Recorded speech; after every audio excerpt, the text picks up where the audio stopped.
Everyone, welcome back to my channel. तो आइए fit and maths के नेक्स्ट पार्ट को स्टार्ट करते हैं। बहुत दिनों के बाद मैं इसका एपिसोड लेके आई हूँ। आई एम सॉरी, मुझे पता है आप लोग लाने के लिए बोल रहे थे, लेकिन मैंने इसको लिख नहीं रखा था और आप लोगों की इतने रिक्वेस्ट के बाद तो आज मैं आपके सामने हूँ इसके पार्ट को लेकर। आई होप कि आप लोग पहले के पार्ट को भूले नहीं होंगे। तो आइए स्टार्ट करते हैं। उससे पहले अगर आप मेरे चैनल में नए हो तो मेरे चैनल को सब्सक्राइब कर दीजिए, वीडियो को लाइक कीजिए और कमेंट करके मुझे बताइए कि आपको स्टोरी कैसी लग रही है। तो आते लेट्स स्टार्ट।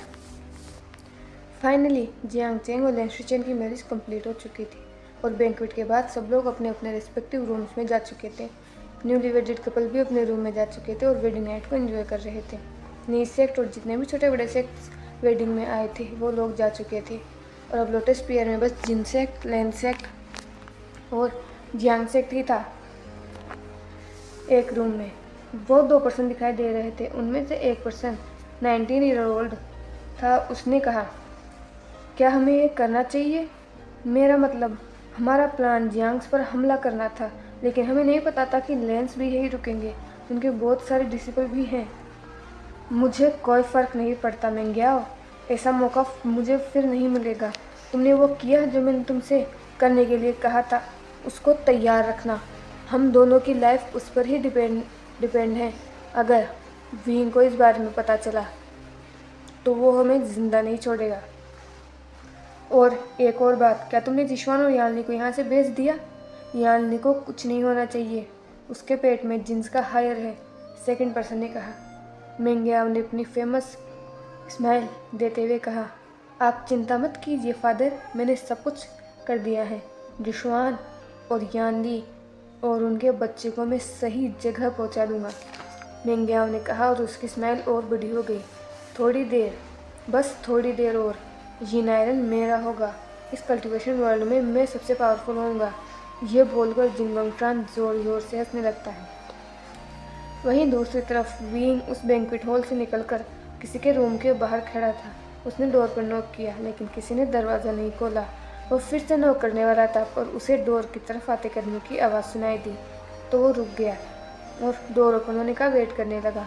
थोड़ी देर बाद डोर ओपन होता है और जिस पर्सन ने डोर खोला था वो वीन को देखकर सरप्राइज हो गया, लेकिन फिर भी उसने अपने पोस्चर को ठीक करते हुए कहा, कुल प्रमुख जियांग, आप यहाँ क्या कर रहे हैं?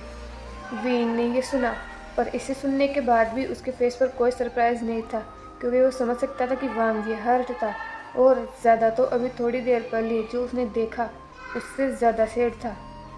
वो बिना कुछ कहे बस रूम के अंदर जा रहा था और जैसे जैसे वो आगे बढ़ रहा था वांग जी अपने कदमों को पीछे ले रहा था। विंग जब पूरी तरह रूम में आ गया, उसने रूम के डोर को अपने तालिस्मान से लॉक कर दिया। वांग जी बहुत देर से विंग को ऑब्जर्व कर रहा था। अगर वांग जी ये कहे कि जिस तरह विंग उसे देख रहा है उससे उसे कोई फ़र्क नहीं पड़ रहा, तो ये कहना गलत होगा, क्योंकि विंग की उन नज़रों से वांग जी को अपनी पूरी बॉडी में घूस बम्स फील हो रहे थे। उसकी हार्ट बीट बहुत फास्ट हो गई थी और उसने अपने ओमेगा पर अपना इतना असर देखकर विंग के फेस पर एक प्लेफुल स्मिक आ गया और एक स्विफ्ट मोशन में वांग जी विंग की बाहों में था और विंग की ब्रीथ को अपने लिप्स पर फील कर पा रहा था। कुल प्रमुख जियांग, आप ये क्या कर रहे हैं? आपको किसी के रूम में ऐसे नहीं आना चाहिए, वांग जी ने कहा। किसी के रूम में? और मैं किसी के रूम में नहीं हूँ, मैं अपने ओमेगा के रूम में हूँ। और या फिर मैं कहूँ कि मैं अपनी फ्यूचर वाइफ और जियांग सेक्ट की होने वाली क्वीन के रूम में हूँ, तो इस हिसाब से मैं तुम्हारे रूम में आ सकता हूँ। मुझे किसी की परमिशन की ज़रूरत नहीं है, विंग ने सिंसियर वॉइस में कहा। इस बात पर वांग शांत हो गया। उसने विंग के बाहों में स्ट्रगल करना बंद कर दिया और विंग की आंखों में देखने लगा, जैसे वो देखना चाह रहा हो कि विंग मजाक कर रहा है, क्योंकि ये सब विंग ने उससे पहले भी कहा था और उसके बाद विंग ने उससे सारे रिश्ते ख़त्म कर लिए, लेकिन उसने कभी विंग को ब्लेम नहीं किया। वो समझ सकता था कि विंग को किन मुश्किलों से गुजर रहा है। लोग कैसे विंग की जान के दुश्मन बन गए थे। जब उसने वेंस का टॉपिक जिनगोंगशान के सामने रखा था, विंग की टाइगर सील को लेने के लिए या कहें छीनने के लिए उस पर कितने झूठे इल्ज़ाम लगाए गए थे। अगर उस समय लेंस और जियांग्स ने विंग का साथ नहीं दिया होता तो आज विंग यहाँ नहीं होता, वो यूनवक का क्लैन लीडर ना होता, वेंस सुरक्षित यहाँ नहीं रह रहे होते। वो समझता है, वो सब कुछ समझता है, लेकिन विंग क्यों नहीं समझता कि वांग जी को कोई फ़र्क नहीं पड़ता। पूरा कल्टीवेशन वर्ल्ड क्या कहता है। उसे कोई फ़र्क नहीं पड़ता कि उसकी रेपुटेशन पर दाग लगता, एटलीस्ट वो विंग के साथ तो रहता। उसे ये जानकर सुकून तो मिलता कि विंग ठीक है। क्या उस दिन विंग ने वो कसम अकेले ली थी, कमज़ोर लोगों को प्रोटेक्ट करने की? नहीं, उसने भी साथ ली थी। तो विंग अकेले ये सब करने के बारे में कैसे सोच सकता है? और जब फाइनली वांग जी ने अपने फेट को एक्सेप्ट कर लिया कि भले ही वो विंग के साथ नहीं है पर दूर से ही उसे ये सुकून है कि वो ठीक है, तब विंग फिर से आज क्या कर रहा है? वांग जी को रियलाइज ही नहीं हुआ कि ये सब सोचते हुए कब उसकी आंखों से आंसू बहने लगे। विंग जो शुरू से वांग जी के फेशियल एक्सप्रेशंस को देख रहा था, वो समझ सकता था कि वांग जी किसी बात से परेशान है या फिर अंदर ही अंदर उससे लड़ रहा है। विंग को और कोई रास्ता नहीं दिखा। उसने वांग जी को टाइटली हग कर लिया और लगातार उसकी पीठ को सहलाने लगा। वांग जी ने विंग के रोब्स को कसकर पकड़ लिया। तुम बुरे हो, बहुत बुरे।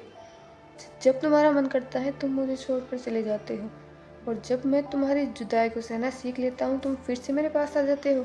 तुम ऐसा क्यों करते हो वी? क्यों करते हो? हमेशा मुझे क्यों रुलाते हो? क्यों?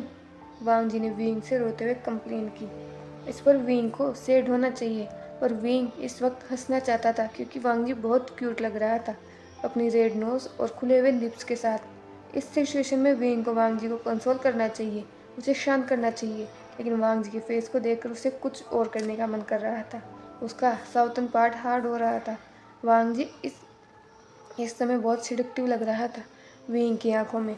विंग ने खुद को कंट्रोल करने की बहुत कोशिश की, लेकिन वो बुरी तरह फेल हुआ।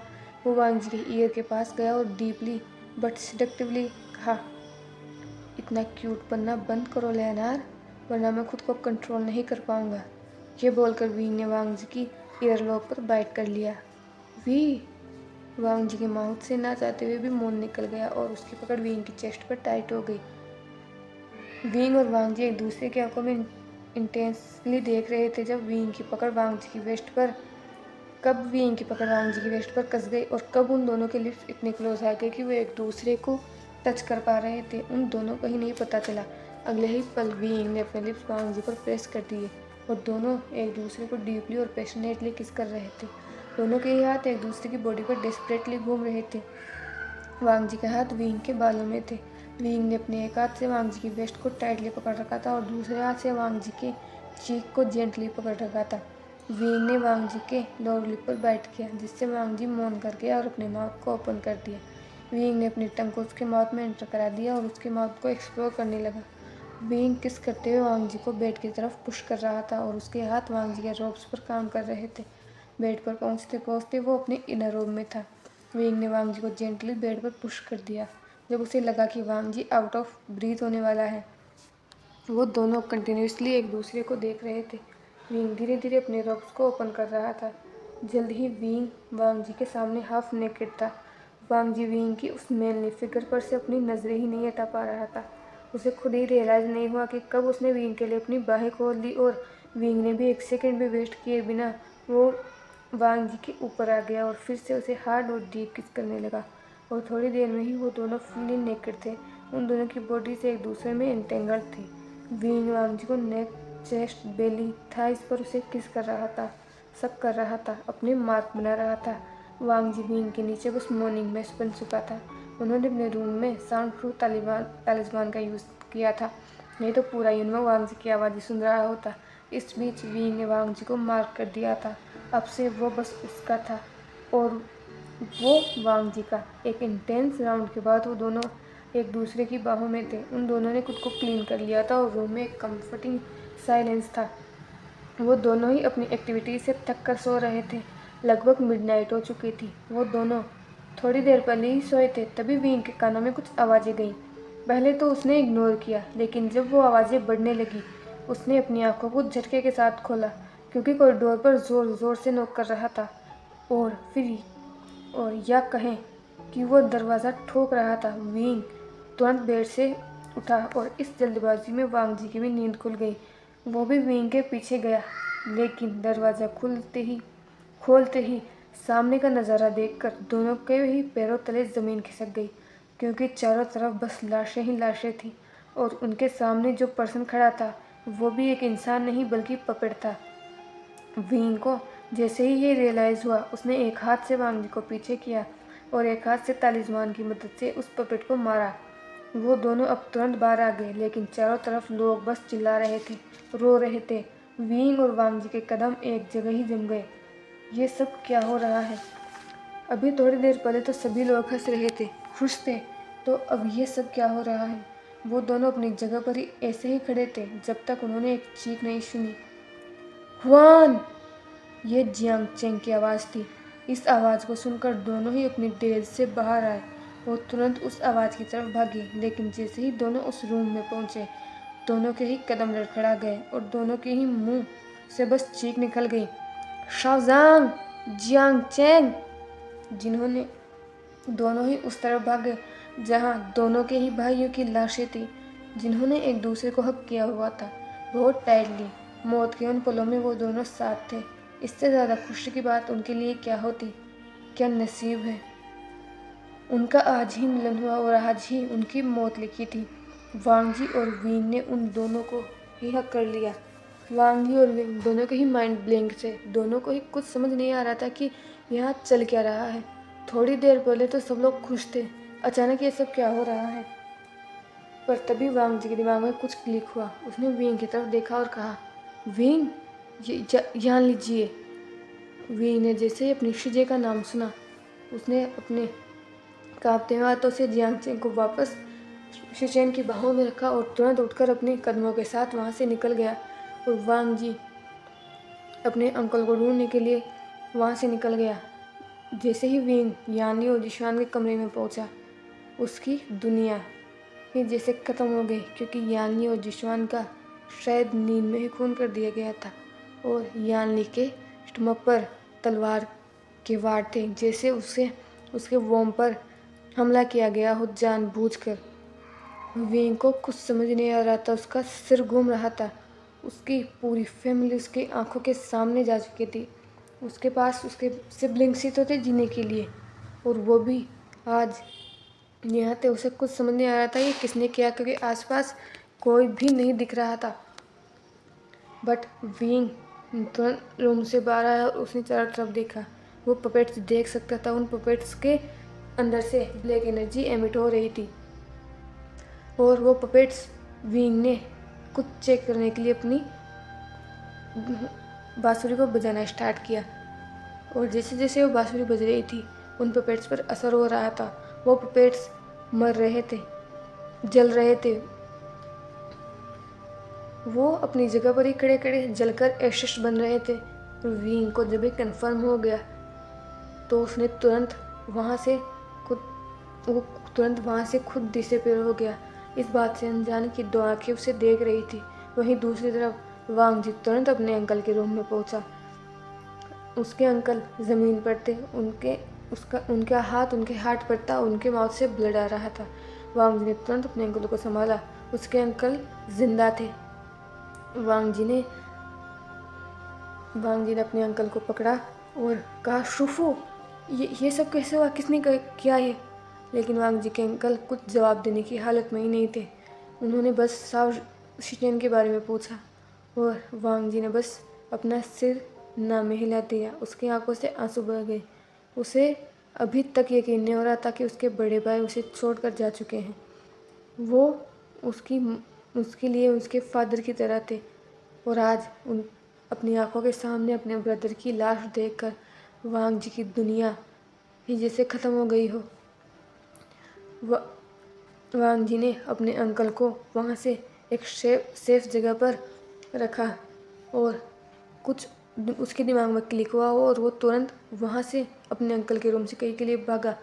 और जैसे ही वो वहाँ गया, उसे जो सोचा था वही सामने था। वांग जी वेंस के क्वार्टर की तरफ गया था, जहाँ पर सभी को मार दिया गया था। वेनिंग, उनकी ग्रैंडमा और जितने भी उसमें बच्चे थे, सबको मार दिया गया था। सबकी लाशें उनके घरों में थी, लेकिन शायद कुछ लोगों ने लड़ने की कोशिश की थी, इसीलिए वो लोग अपने घरों के बाहर थे। हर तरफ बस खून की नदियाँ बही थी। सच में गुंगशान ने जैसा कहा था, उसने इस जश्न को मातम में बदल दिया था। कोई भी जिंदा नहीं था। एक सिंगल पर्सन भी जो जियांग सेक्ट में रुका था, हर लैंड डिसिपल और जियांग डिसिपल्स मरे हुए थे। उस माहौल में जहाँ अभी थोड़ी देर पहले सब हंस रहे थे, खेल रहे थे, वहाँ पर अब से बस सन्नाटा था। लोगों के रोने की आवाज़ें थी।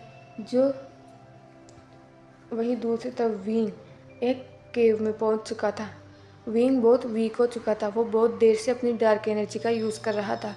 उसने इतने सारे पपेट्स को मारने के लिए अपनी डार्क एनर्जी को यूज़ किया था, इसीलिए अब वो वीक था, पर उसे कुछ कंफर्म करना था। इसलिए उसने तुरंत अपने पास से यीन आयरन के उन चारों टुकड़ों को और अपनी टाइगर शील को निकाला। और जैसे ही विंग ने वो उसको बाहर निकाला, वो हवा में उड़ने लगी। विंग ने अपनी कुछ स्पेल पढ़ना स्टार्ट किया और अपनी पावर से उस यीन आयरन के जो टुकड़े, 4 टुकड़े आपस में जुड़े हुए थे, उनको अलग कर दिया। और जैसे जैसे वो कर रहा था, उसके अंदर से पूरी एनर्जी यीन आयरन सोख कर रहा था। पर इस बात से अनजान कि कोई उसे देख रहा था, और वो पर्सन और कोई नहीं बल्कि मिंग्याओ था। और वो सिर्फ देख ही नहीं रहा था, बल्कि उसने अपनी तलवार को अनशील्ड कर लिया था और वो विंग की तरफ बढ़ रहा था। विंग धीरे धीरे यीन आयरन पर काबू पा रहा था और दूसरा मिंग्याओ उसकी तरफ बढ़ रहा था। पर इससे पहले कि मिंग्याओ विंग को स्टेप कर पाता, एक फुल फोर्स के साथ मिंग्याओ उस केव की दीवार पर जाकर हिट हुआ। और विंग को प्रोटेक्ट करने के लिए सामने वांग जी था। वांग जी ने गुस्से से मिंग्याओ की तरफ देखा, क्योंकि अब उसे ये तो समझ आ गया था क्योंकि ये सब किसने किया है। और यह मिंग्याओ को देखकर उसका ये शक कंफर्म हो गया कि ये सब मिंग्याओ और जिनगोंगशान के अलावा कुछ और कोई नहीं कर सकता। विंग ने भी जब अपने पीछे आवाज़ सुनी, उसने मिंग्याओ की तरफ देखा। वही दूसरी तरफ वांग जी ने देखा कि विंग अब वीक हो रहा है, तो वांग जी ने अपनी पावर यीन आयरन के पास सेंड करना स्टार्ट कर दिया। और वांग जी ने जैसे ही करना स्टार्ट किया, विंग ने अपनी स्पेल को पढ़ना बंद किया और मिंग्याओ की तरफ देखा। विंग की आंखें रेड थी, आंखों में आंसू थे, बाल बिखरे हुए थे और उसके चारों तरफ ब्लैक हो रहा था। पर मिंग्याओ इससे बिल्कुल भी नहीं डर रहा था। उसके फेस पर एक स्मित था और लिप्स पर खून था, जो वांग जी के वार करने की वजह से हुआ था। विंग ने कहा, तुमने किया है ये सब? तुम्हारे हाथ नहीं कांपे इतने लोगों की जान लेते हुए? तुम इंसान हो या राक्षस हो मिंग्याओ? पर मिंग्याओ पर इसका कोई फर्क नहीं पड़ने वाला था। वो खड़ा हुआ और कहा, यूलिंग पेट्रियार्क, मैंने क्या किया है? मैंने तो कुछ नहीं किया। ये सब मेरे फादर ने किया है। मैं सच कह रहा हूँ, मैंने कुछ नहीं किया। हाँ, मैंने बस तुम्हारी बहन और तुम्हारे ब्रदर इन लोगों का खून किया। और तुम्हें पता है, उन लोगों को तो पता भी नहीं था कि उनकी जान जाने वाली है।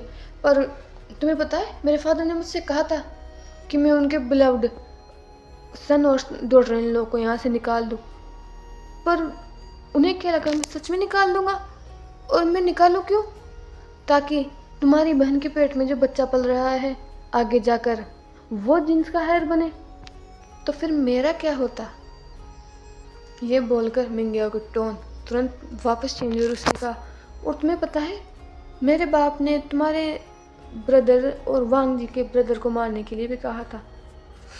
मैं पहले मारना नहीं चाहता था, क्योंकि तुम तो जानते हो मैं लेनहुआन से बहुत प्यार करता हूँ। लेकिन उसने मेरे प्यार को रिजेक्ट किया। मैंने उसे प्रपोज किया था, लेकिन उसने मुझसे ये कहा कि वो मुझसे प्यार नहीं करता, वो जियांग बायन से प्यार करता है। आखिर वो उससे क्यों प्यार करता है? उसमें ऐसा क्या है और जो मुझ में नहीं? क्योंकि मैं नाजायज हूँ। तुम्हें पता है, जब मैंने उन दोनों को मारा, तब भी वो दोनों एक दूसरे से अलग नहीं होना चाहते थे। वो एक दूसरे के लिए लड़ रहे थे। मैंने उनको मारते टाइम सोचा, मैंने सिर्फ जियांग चैंग को ही मारा। मैं लेनहुआन को नहीं मारना चाहता था, क्योंकि मैं जानता था उसको तो मैं किसी भी करके अपनी साइड कर लूँगा। आखिर वो मेरा प्यार है, मैं उसे कैसे मान सकता हूँ? इस कल्टिवेशन वर्ल्ड में वही तो है जिसने मुझे रिस्पेक्ट दी, जिसने मुझे इंसान समझा। नहीं तो तुम लोग तो मुझे इंसान भी नहीं समझते थे। लेकिन जैसे ही मैंने तुम्हारे भाई पर वार किया, लेनहुआन बीच में आ गया और वो वार उस पर हो गया और वो मर गया। इसमें मेरी कोई गलती नहीं है। मैंने तुम्हारे भाई को मारने की कोशिश की, लेनहुआन को मारने में मेरा कोई हाथ नहीं है। और रही वेंस की बात, तो तुम उसे बचा कर क्या करते? जब सभी मर गए थे तो उन्हें भी मर जाना चाहिए था, इसलिए मैंने उन्हें भी मार दिया। और तुम्हें पता है क्या, एक सीक्रेट, मैंने अपने बाप को भी मार दिया। ये बोलकर मेंग्याओ बिल्कुल किसी साइको की तरह हंसने लगा और विंग की आंखों का गुस्सा बस बढ़ रहा था। मेंग्याओ बिल्कुल किसी साइको की तरह बिहेव कर रहा था, जैसे इतने लोगों को मारने के बाद उसे कोई फर्क ही नहीं पड़ता हो, उसने कुछ किया ही ना हो। मेंग्याओ ने फिर से करना स्टार्ट किया। तुम्हें पता है, मेरे बाप को तुम्हारा ये नायरन चाहिए था, टाइगर इन सील, तो मैंने उसे मारकर अच्छा किया। वो सब काम मुझसे करवाना चाहता था, उसे तुम्हारी टाइगर इन सील चाहिए थी, उसके लिए उसने तुम्हें मारने की साजिश की। लेकिन पता नहीं क्यों मैं तुम्हारे रूम के अंदर नहीं जा पाया। बताओ मुझे, तुमने कौन सा बैरियर क्रिएट कर रखा था? मैंने कोशिश की, तुम्हें पता है सबसे पहले मैंने तुम दोनों को ही मारने की कोशिश की। जब मैं तुम्हारे रूम में गया तो तुम वहाँ नहीं थे, मैंने तुम्हें ढूंढा पर तुम मुझे कहीं नहीं मिले। फिर मैंने सोचा अगर मैं हंगवांग जुन को मार दूंगा तो तुम दौड़े चले आओगे। आखिर क्या यार, वो प्यार है तुम्हारा, क्यों नहीं आते? पर मैंने उसके रूम में जाने की कोशिश की पर मैं जा ही नहीं पाया। पता नहीं हंगवांग जुन ने ऐसा कौन सा बैरियर सेट कर रखा है अपने रूम में। पर फिर मैंने सोचा जब तुम सब लोगों को ऐसे देखोगे तो तुम्हारे जीने की इच्छा ऐसे ही खत्म हो जाएगी। अब इस कल्टीवेशन वर्ल्ड में सिर्फ मैं हूँ, लियांग फेंग जून, सिर्फ मैं जिसका हायर हूँ, मैं राज करूँगा। इस पर विंग ने हंसते हुए कहा, तुम राज करोगे? किस पर करोगे? सबको तो तुमने मार दिया। तुमने लेन हुआन को मारा क्योंकि उसने तुम्हें एक्सेप्ट नहीं किया, लेकिन उसने तुम्हें इज्जत दी। और तुम्हें लगता है इतना सब करने के बाद मैं तुम्हें जिंदा छोड़ दूंगा मेंग्याओ? इस पर मेंग्याओ ने हंसते हुए कहा, तो तुम और कर भी क्या सकते हो? तुम्हारे पास इतनी पावर है नहीं। और हंगवांग जुन को देखो, उन्होंने भी अपनी सारी पावर इन आयरन को बचाने में लगा दी, तो तुम कैसे मेरा मुकाबला करोगे? इस पर विंग के फेस पर एक स्मिक आ गया। वहीं दूसरी तरफ मेंग्याओ ने अपने पास से यीन आयरन का एक टुकड़ा निकाला। उसे लग रहा था कि वो एक टुकड़े से विंग को कंट्रोल कर सकता है। उसने विंग की तरफ देखा और कहा, ये देखो, ये टुकड़ा मेरे कंट्रोल में है। मुझे बहुत मेहनत लगी इसको कंट्रोल करने में, इसने मुझ पर भी वार किया पर मैंने इसे कैसे भी कंट्रोल कर लिया। तुम्हें पता है शुएंग, तुम्हें याद है, ये उसके पास था, ये तुम्हें देना चाहता था क्योंकि उसे उसका प्यार मिल गया था, शाओ सिंचेन। वो शाओ सिंचेन के कहने पर वो बुराई का रास्ता छोड़ना चाहता था, इसीलिए मैंने उसकी सारी टेंशन को ख़त्म कर दिया और उसे भी मैंने इस दुनिया से भेज दिया। और अब शाओ सिंचेन, मुझे नहीं पता वो कहाँ है और मुझे उससे कोई मतलब भी नहीं है। मुझे बस यीन आयरन चाहिए, मुझे टाइगर इन सील चाहिए पेट्रियार्क, अभी के अभी मुझे वो दो। इस पर विंग हंसने लगा। उसने अपने हाथ को आगे बढ़ाया और मेंग्याओ के हाथ में जो टाइगर इन सील थी वो उसके हाथ में आ गई। इस पर मेंग्याओ की आंखें बड़ी हो गई और अब उसके सर से पसीना बहने लगा क्योंकि उसे नहीं पता था कि ये सब हो जाएगा। उसे तो लगा था कि उसने इस टुकड़े को कंट्रोल करके रखा है, लेकिन नहीं। और विंग ने उस यीन आयरन को उन चारों टुकड़ों के साथ मिला दिया जिसे अभी वांगजी पावर दे रहा था। और जैसे ही वो टुकड़ा यीन आयरन के साथ मिला, धीरे धीरे यीन आयरन शांत होने लगा क्योंकि विंग और वांगजी दोनों की ही पावर यीन आयरन के पास थी। पर वांगजी अब वीक हो रहा था।